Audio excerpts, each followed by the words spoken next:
Hello friends, आज हम पढ़ेंगे टॉपिक 13 जिसमें हम विल हैव और शैल हैव का यूज़ कैसे होता है इसके बारे में पढ़ेंगे।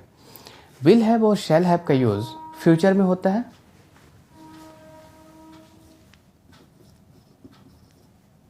विल हैव, शैल हैव का यूज़ फ्यूचर में किसी चीज़ पर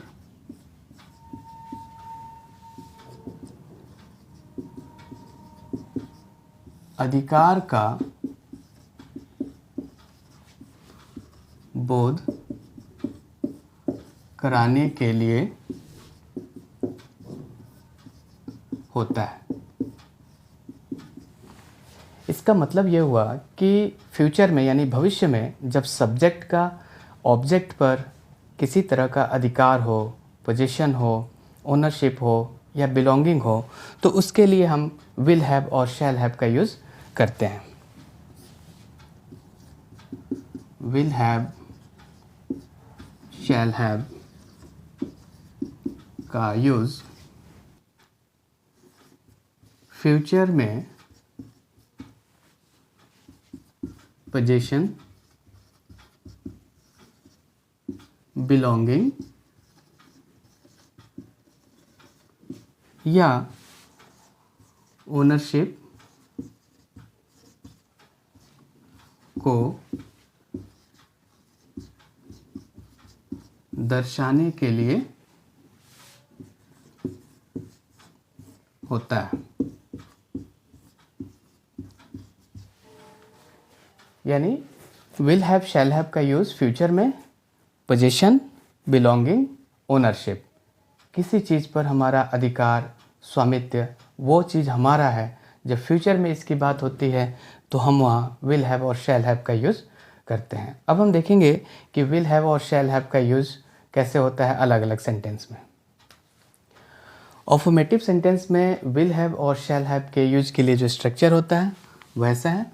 सबसे पहले हम सब्जेक्ट लिखते हैं, उसके बाद शैल, विल, शैल या will plus have plus object.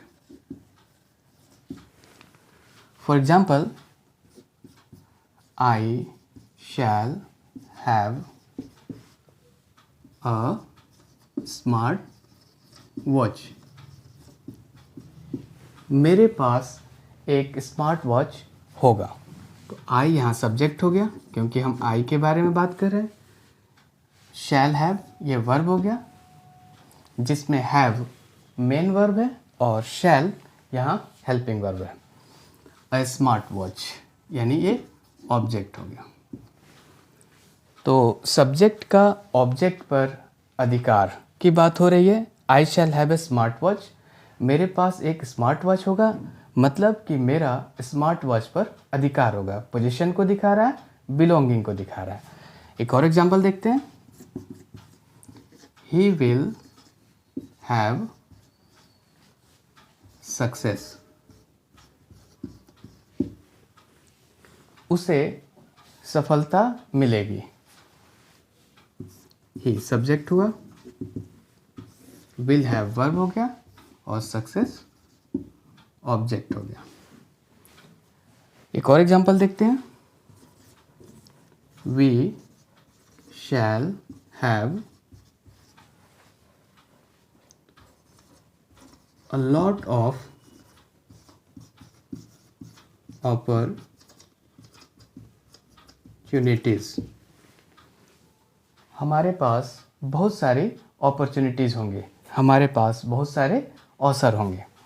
We subject हुआ, शैल हैव वर्ब हो गया, a lot of opportunities ये ऑब्जेक्ट हुआ। अब हम देखेंगे कि नेगेटिव सेंटेंस में शैल हैव और विल हैव का यूज़ कैसे होता है। नेगेटिव सेंटेंस में जो शैल हैव और विल हैव के यूज के लिए जो स्ट्रक्चर होता है वो ऐसा है। सबसे पहले हम सब्जेक्ट लिखते हैं, उसके बाद शैल या विल प्लस नो या not, have plus object. For example, he will not have any problems. उसके पास कोई समस्या नहीं होगी. ही यहाँ सब्जेक्ट हुआ, ये नेगेटिव का नॉट, विल हैव वर्ब हो गया.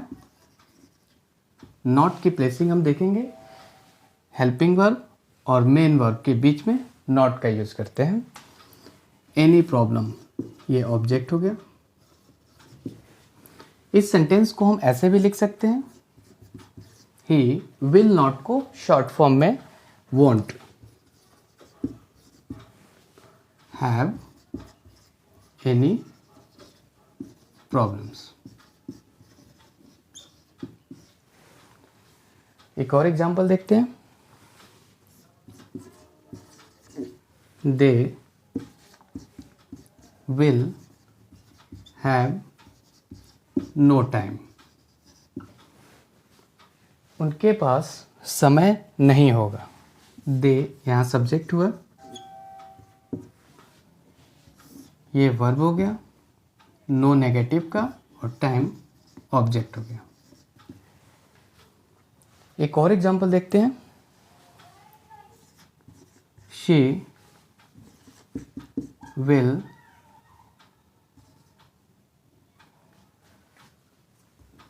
Will have no option. उसके पास कोई विकल्प नहीं होगा. यहाँ शी सब्जेक्ट हो गया, विल हैव ये वर्ब हो गया, नो नेगेटिव का, ऑप्शन ऑब्जेक्ट हो गया. अब हम देखेंगे कुछ और एग्जांपल विल हैव और शैल हैव से रिलेटेड. अब हम इंटरोगेटिव सेंटेंस में देखेंगे कि कैसे शैल हैव और विल हैव का यूज होता है. टाइप 1 जिसमें हम यस नो क्वेश्चन होता है, जिसमें हम क्वेश्चन का आंसर यस और नो में दे सकते हैं. तो इसके लिए जो स्ट्रक्चर होता है, सबसे पहले हम विल या शैल लिखते हैं plus subject plus have plus object. For example, will you have many friends.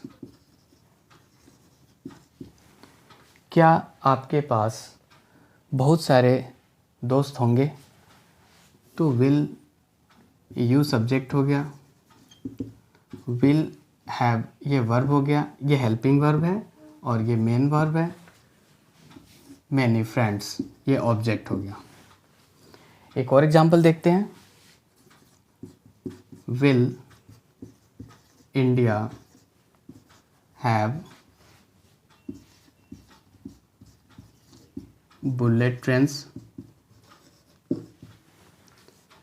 क्या भारत के पास बुलेट ट्रेन्स होंगे? इंडिया सब्जेक्ट हो गया, विल हेल्पिंग वर्ब हो गया, have main verb, bullet trains object. एक और एग्जांपल देखते हैं. Shall we have good teachers. क्या हमारे पास अच्छे शिक्षक होंगे? वी सब्जेक्ट हुआ, शैल यहाँ हेल्पिंग वर्ब हो गया, have main verb, good teachers object हो गया. Shall we have good teachers. क्या हमारे पास अच्छे शिक्षक होंगे? अब हम देखेंगे शैल हैव और विल हैव का यूज़ इंटरोगेटिव टाइप 2 में कैसे होता है। अब हम देखेंगे टाइप 2 में विल हैव शैल हैव के यूज के लिए क्या स्ट्रक्चर होता है। इसमें सबसे पहले हम क्वेश्चन वर्ड लिखते हैं, उसके बाद विल या शैल plus subject plus have plus object. For example, when will you have time? आपके पास कब समय होगा। ये when क्वेश्चन वर्ड हो गया, you सब्जेक्ट हो गया, will यहाँ फ्यूचर टाइम को डिनोट करता है और ये हेल्पिंग वर्ब भी हो गया, ये have मेन वर्ब हो गया और टाइम ऑब्जेक्ट हो गया। एक और एग्जांपल देखते हैं। Why will he have not good books? उसके पास अच्छी किताबें क्यों नहीं होंगी। Why क्वेश्चन वर्ड हो गया, ही सब्जेक्ट हो गया, विल फ्यूचर टाइम को डिनोट कर रहा है और हेल्पिंग वर्ब भी है यहाँ, हैव मेन वर्ब है, नॉट यहाँ नेगेटिव आ गया है और गुड बुक्स ये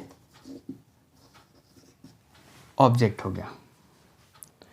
एक और एग्जांपल देखते हैं।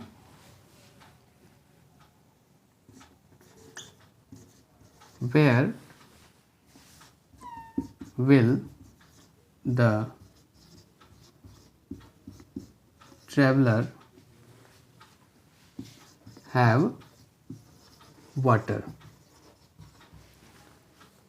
जो यात्री है उसको कहाँ पानी मिलेगा। ट्रैवलर मतलब किसी खास यात्री की बारे में बात कर रहे हैं, द ट्रैवलर, इसीलिए इससे पहले द का यूज किया। Where will the traveller have water, traveller को कहाँ पर पानी मिलेगा।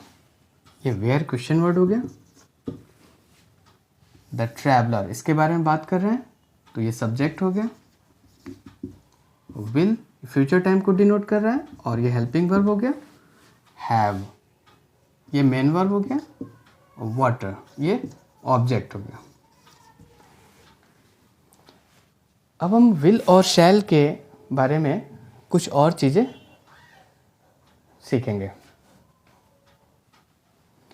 वैसे तो विल का यूज़ किसी भी सब्जेक्ट के साथ हम कर सकते हैं, चाहे फर्स्ट पर्सन हो आई वी, या सेकंड पर्सन हो यू, या थर्ड पर्सन सिंगुलर नंबर हो ही शी इट, या थर्ड पर्सन प्लूरल नंबर हो दे बॉयज़ स्टूडेंट्स। तो विल का यूज़ हम किसी भी सब्जेक्ट के साथ कर सकते हैं, लेकिन इंटरोगेटिव सेंटेंस में फर्स्ट पर्सन यानी आई और वी के साथ हम शैल का यूज़ करते हैं।